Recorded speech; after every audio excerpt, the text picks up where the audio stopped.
Hi everyone, and welcome to Storytime with Miss Yumi. Today's book is Julius, the Baby of the World by Kevin Henkes. Before Julius was born, Lily was the best big sister in the world. She gave him things, she told him secrets, and she sang lullabies to him every night. After Julius was born, it was a different story. Lily took her things back. She pinched his tail, and she yelled insulting comments into his crib. "I am the queen," said Lily, "and I hate Julius." But her parents loved him. They kissed his wet pink nose, they admired his small black eyes, and they stroked his sweet white fur. Lily thought his wet pink nose was slimy. She thought his small black eyes were beady. And she thought his sweet white fur was not so sweet, especially when he needed his diaper changed. "Julius is the baby of the world," chimed Lily's parents.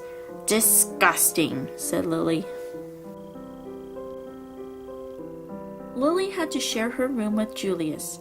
"After Julius goes away, do I get my room back?" she asked. "Julius isn't going anywhere," said Lily's mother. And he didn't. He stayed and stayed and stayed. Lily was supposed to be very quiet while Julius slept.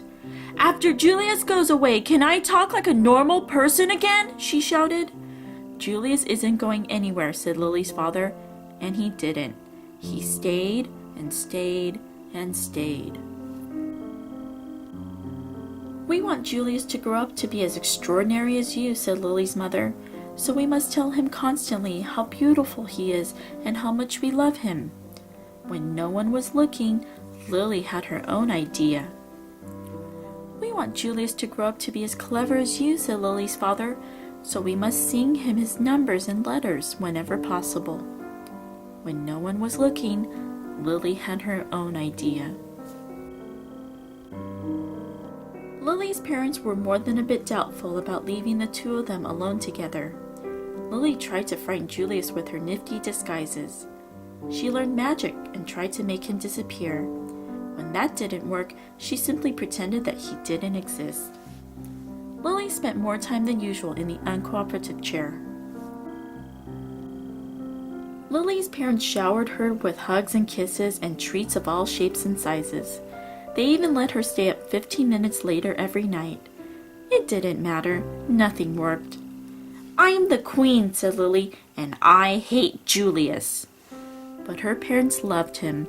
They kissed his wet pink nose, they admired his small black eyes, and they stroked his sweet white fur. "Julius is the baby of the world," chimed Lily's parents. "Disgusting," said Lily.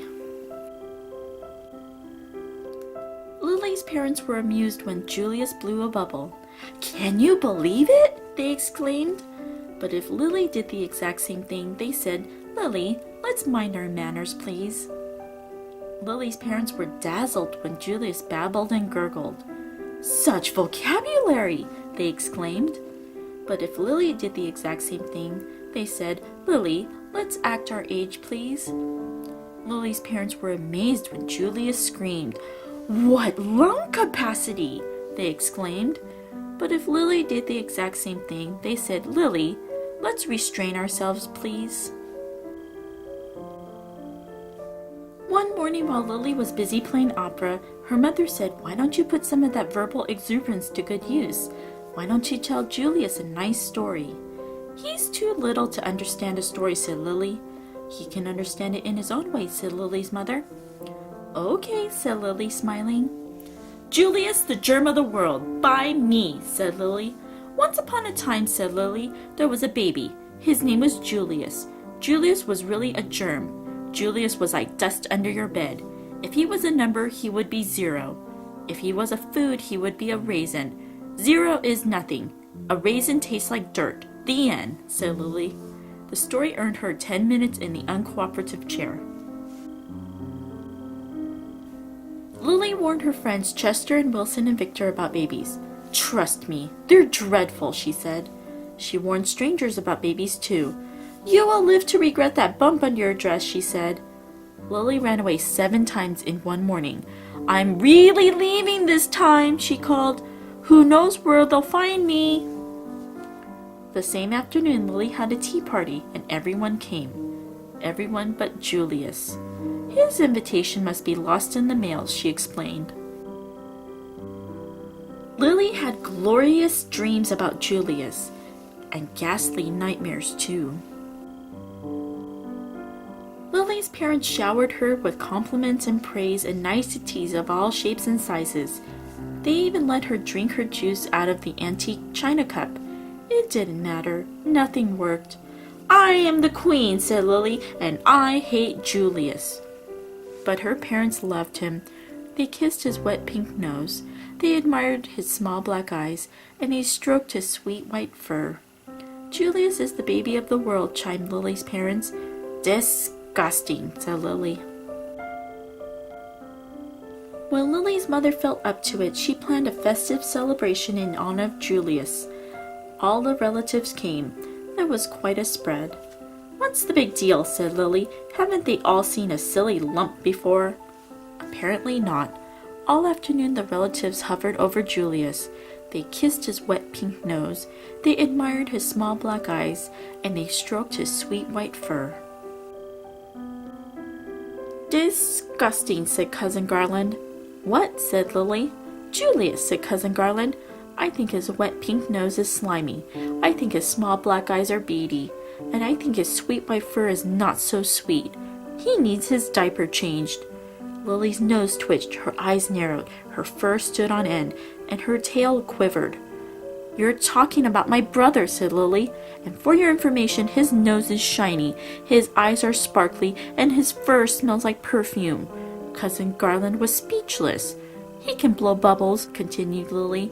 He can babble and gurgle, and he can scream better than anyone. Cousin Garland tried to slink out of the room. Stop, said Lily. I am the queen. Watch me closely. Lily picked up Julius. She kissed his wet pink nose. She admired his small black eyes, and she stroked his sweet white fur. Your turn, said Lily, handing Julius over to Cousin Garland. Kiss, admire, stroke, Lily commanded. Now repeat after me, said Lily. Julius is the baby of the world. Julius is the baby of the world, said Cousin Garland. Louder, said Lily. Julius is the baby of the world. And from then on he was, in everyone's opinion, especially in Lily's.